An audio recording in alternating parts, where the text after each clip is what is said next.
Why do we sit here being silent, watching our leaders turn into tyrants? Have they forgotten which side they're fighting for?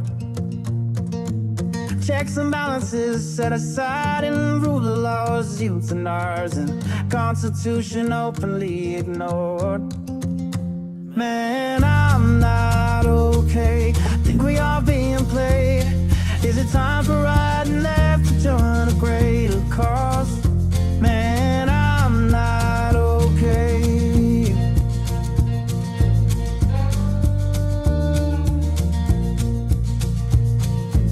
The rich claim to be victimized just to attack the marginalized. Is 1% really worth more than all the sick and poor? Always preaching about fellowship while planning their dictatorship. Now we've seen how all of this plays out before. Man, I'm not okay. Think we are being played. Time for you and I to join our country's call. Man, I'm not okay.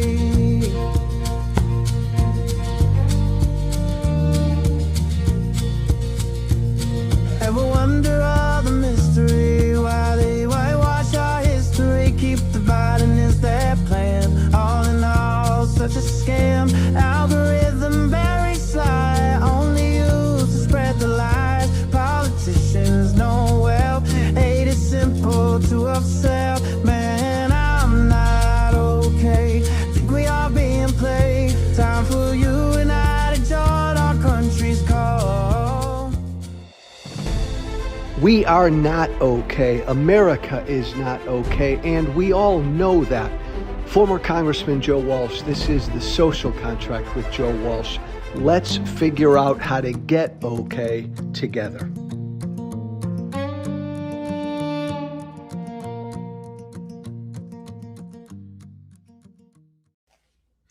Hey, Wednesday, hump day. Former Congressman Joe Walsh with you this morning. Hope you're doing well. Me, myself, and I'm working on about 4 hours of sleep and so far about 4 cups of coffee. Hope your Wednesday is off to a good start. I want to start like this, right? The day after that speech, I didn't watch the speech. I've read all about it. I read the speech. I watched all of the post-game analysis of the speech. I actually spoke at an alternative event, a great event, State of the Swamp, put on by defiance.org. But let me start the show like this. Actually, I'll start here. Fucking A, just move on. Last night doesn't matter, man. Who gives a fuck what he said? Who gives a damn what that pathological liar said? Who cares?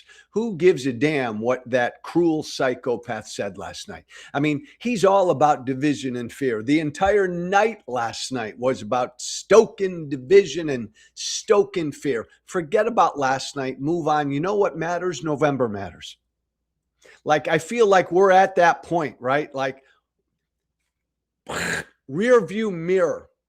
That State of the Union. Doesn't matter, man. We are singularly focused on the resistance, resisting what he is and coming out in November. And so we're looking forward. Forget about last night. Nothing matters from last night. What matters is November. That's the first thing I want to say today. The second thing I want to say is nothing about last night matters. Donald Trump was handed the strongest post-COVID economy in the industrialized world, and he single-handedly has fucked it up. That matters. Donald Trump put lawless, masked federal thugs on our streets, terrorizing immigrants and citizens. That matters. Nothing he said last night matters. What matters is Trump's fucked up the economy, and he's got fascist thugs wearing masks on our streets. That doesn't and that should never happen in America. That's what matters. He said one thing last night that matters. And I'll get to that in a second. But I want to start here. I just want to pick out two highlights from the speech. And then boom, boom, boom, I ain't talking about it again. And nobody should talk about it because it doesn't matter. We got to whoop his ass in November. But he spoke for an hour and 50 minutes, the longest speech ever. You know, no matter your politics, no matter what side you're on right now, as you're listening to me, we need to get back to what we used to do in the very, very old days when presidents would just simply send a letter every year updating Congress. That's the president's constitutional duty. Update Congress on the State of the Union. Just do it via letter. Send them a letter. Send them an email. Send them a text. But these State of the Union speeches, as Jefferson said, are like things of a monarchy. I mean, they've become big, stupid, silly, unimportant spectacles. Just send a freaking email from now on. Two things from the speech. He spoke for an hour and 50 minutes.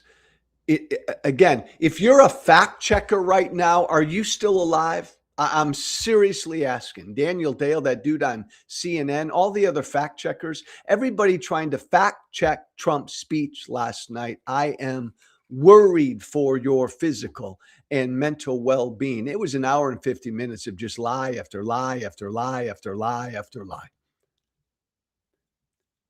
I want to point out one lie because it's so Trump. Just one lie from last night. It's his issue, man, right? Immigration enforcement. Yeah, right. You'll recall, he even lied about that.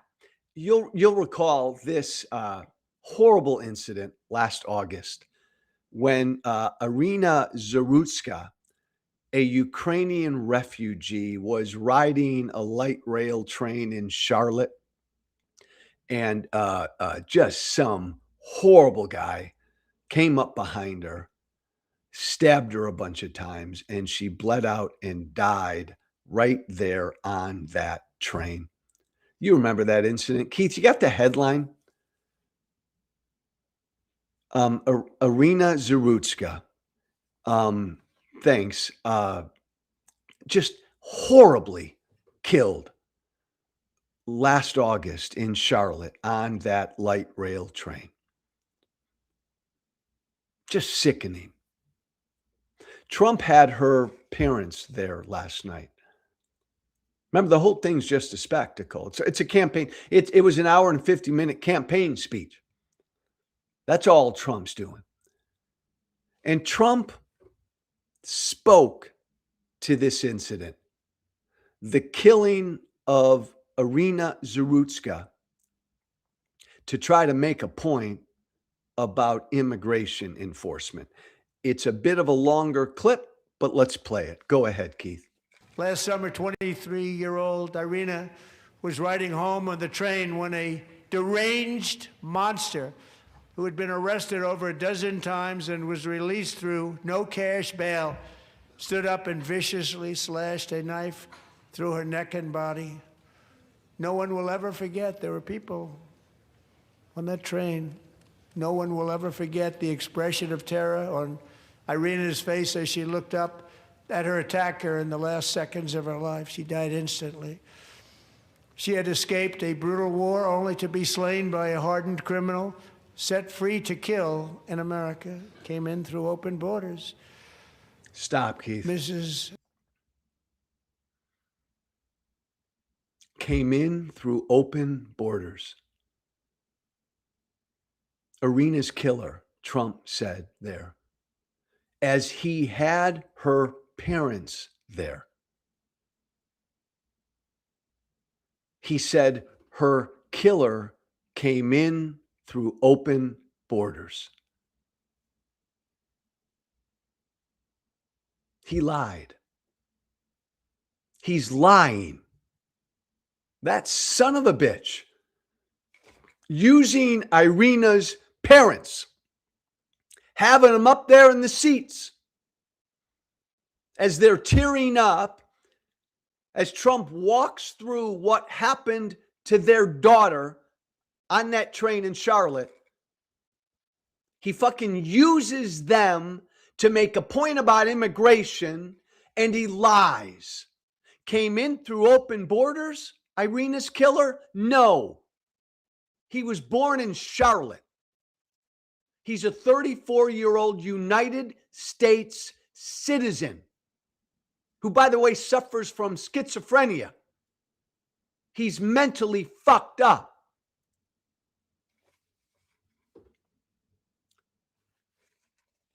Trump even lies about that.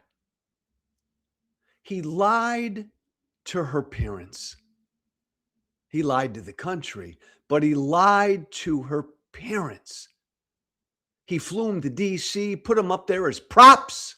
That's what they were. They were props. And he fucking lied to them. Irina's killers came in through open borders. He's an illegal alien, right? He's somebody who came into this country illegally. Lies. Biden did it. Biden let him in. Lies. He was born in Charlotte. He's a United States citizen. He's been here, an American citizen, for 34 years. I only bring this up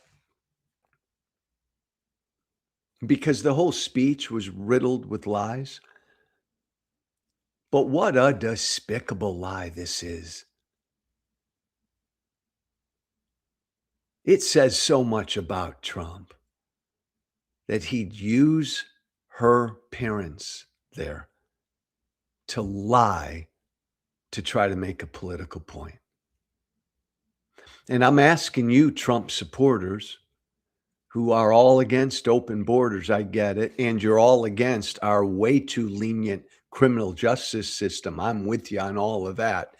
Trump just lied to you about this Ukrainian refugee, this poor girl that was stabbed to death. It had nothing to do with open borders.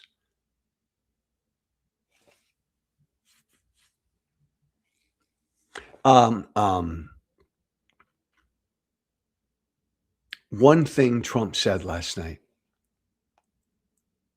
that matters. One thing Donald Trump said in this 1 hour and 50-minute speech that really matters. It's a warning.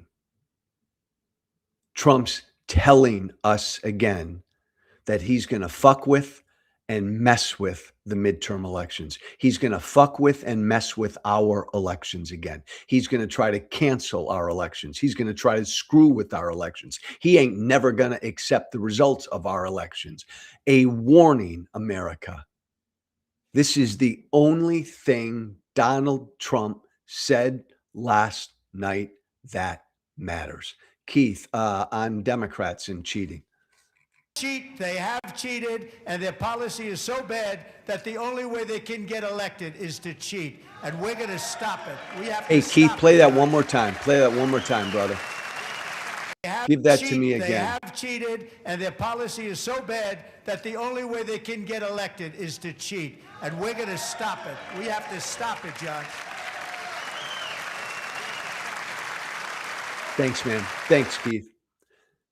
Donald Trump last night said, word for word, the only way Democrats can get elected is to cheat. Now, first off, no matter who you are listening to me right now, everybody recognizes that that's not true, correct? The only way Democrats can win elections in this country, Trump said, the only way Democrats can win elections is if they cheat. Prove that, right? Did Biden cheat? Did Obama cheat? Twice. Did Bill Clinton cheat? Twice. Did Jimmy Carter tweet? Go all the way back. We've elected Democratic presidents in this country over the years. Is the only way that they won? The only way that JFK won was to cheat? The only way that FDR won was to cheat? The only way Democrats can win is to cheat? Did Barack Obama cheat twice and get presidents out of it? Every Democratic state legislator elected in this country. There are thousands of Democratic state legislators elected in states all over this country. All of them cheated to win. Every Democrat member of the House right now, every Democratic member of the House right now, and there are a whole bunch of them, did they all cheat to win? Every member of the United States Senate who is a Democrat. You're telling me the only way they got elected was by cheating? All Democrats in the history of this country, every single one of them has cheated to win. My God, what a scandal that would be. And how come we ain't never looked into that yet? I mean, that's a lie. And you, Trump supporter, I'm looking at you right now, brother. You know that's a lie. Like, even if you think the 2020 election was rigged, stolen, even if you think Democrats kind of play games and cheat sometimes, blah, blah, blah. Donald Trump last night, your guy, said the only way Democrats have won is by cheating. Trump voter, do you believe that? Come on now. Do you believe that?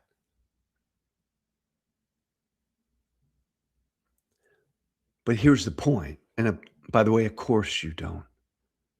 That's a lie. What Trump said about Democrats is a lie. Because then if it's not a lie, then every single Democrat elected to any local, state, or federal office has been elected illegitimately from the formation of the Democratic Party. Either they've all cheated. You're a Democratic county board member. They've all Democratic county board members from the beginning of time. Either they've all cheated to win, or Trump is lying. But here's what matters.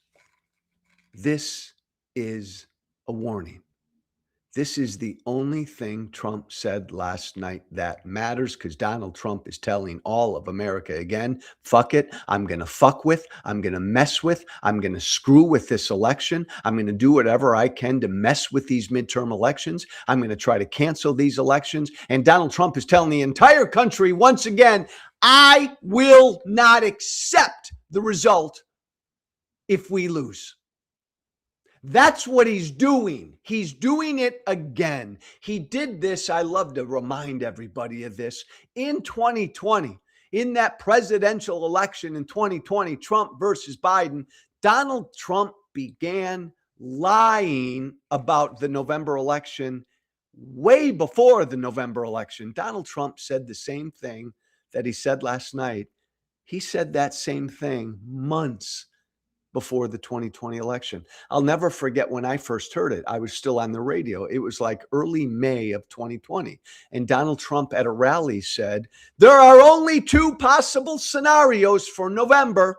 Either I win or it will be stolen from me. He laid the predicate there, and he said it in rally after rally. Why did he do it? Because he wanted to get his supporters so pissed off if Joe Biden beat him that they would not accept the results of the election, and that they would burn down D.C. and riot and invade the Capitol to overthrow the election.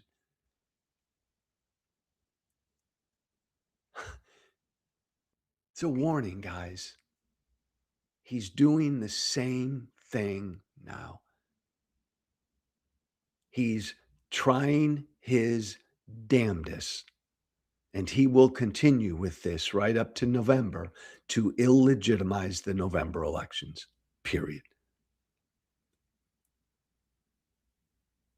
Trying to get everybody again to believe in a stolen election. Now, when we talked about this in 2020, I get it that so many of you could not believe that an American president would do that an American president would lie about our elections, that an American president would attack our elections process like this, would attack the very heart of democracy. Our elections are the heartbeat of our democracy. Without our elections, without the people speaking, without the will of the people deciding, we don't have a constitutional republic. We don't have a representative democracy. And so many of you back then, I get it. You could not believe that an American president would do such a thing. I got how you couldn't believe it then. But man, oh man, you have to believe it now. Donald Trump has declared war on these midterms.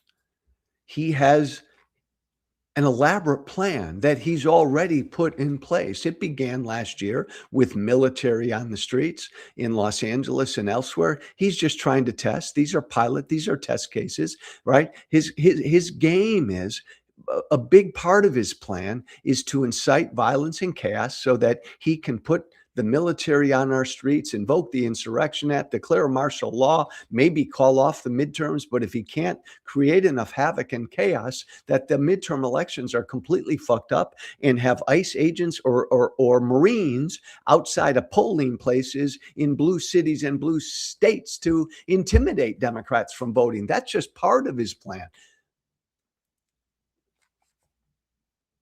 But know this. We're no longer, we're miles now beyond, Joe, how could an American president attack our elections, like attack our democracy like this? We're miles beyond that. This is Trump. Donald Trump is an enemy of democracy. Donald Trump is an enemy of this country. You declare war on our elections process, you are America's enemy. Donald Trump is America's enemy. My ask, though, the only reason I'm really bringing this up, because this is the only thing that I read from last night that I said, oh, fucking A, okay, we need to pay attention to this. Look, he's telling us again, he's reminding us that he's going to do everything he can to mess with and try to stop the midterms. And no way on God's green earth is he going to accept the results of the midterms. And my fear, my belief is his entire party won't. My fear and my belief is when Republicans lose the House in November, he and the Speaker of the House, Mike Johnson, Trump and Johnson, and a whole bunch of House Republicans will refuse to give up control, relinquish power. This is where we're at. And no longer be naive. And no longer wonder or question. Donald Trump has declared war on these midterms. Fuck him. And we have to do everything we can to defeat him in this war. First of all, the midterms are happening no matter what, come hell or high water. And we got to come out in numbers, right? As my friend Miles Taylor said, too big to rig, like a victory so fucking huge that when he and Mike Johnson say it was stolen, most of America will fucking laugh at him. But we also need to stay on top of our representatives, our Democratic representatives, all of our representatives of good faith, to make sure that they protect our elections process against this enemy of the state.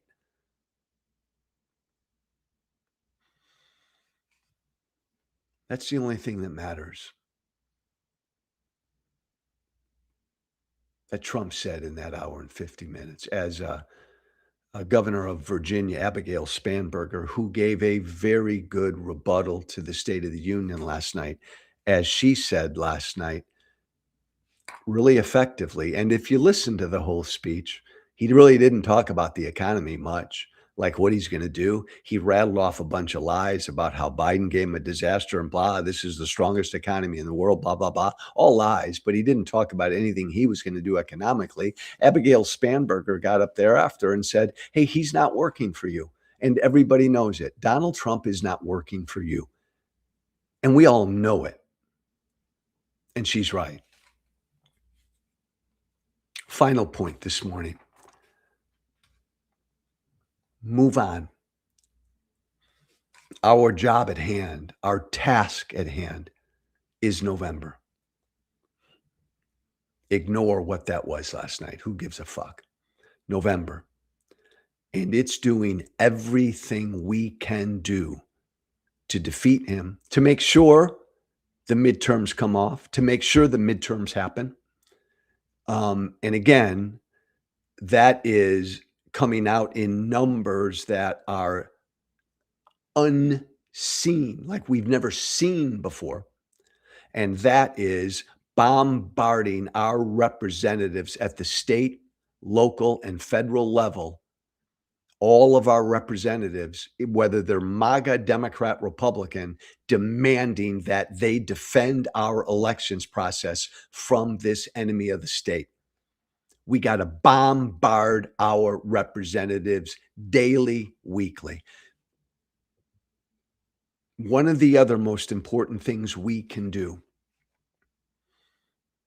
as people who want to defeat Trump and Trumpism in November, because we want to preserve this democracy, our rule of law, our founding principles, right? When I say Donald Trump is an enemy of the country, Donald Trump is an enemy of democracy. He's an enemy of freedom. He's an enemy of the Constitution. He's an enemy of the rule of law. He's an enemy of pluralism. He's an enemy of basic human decency. And we believe in those things, so we must defeat him. One of the best things we can do is inform everybody we know on a regular basis between now and November. It's part of our job. Like, think of yourself as I think of myself every day. I think of myself as a little Paul Revere. We are all little Paul Reveres, man. We are all on horseback, riding around this nation every day, every week between now and November, alerting the American people, inspiring the American people, informing the American people. This is our job. This is our duty, to get on our horse and let the American people know every week what's going on.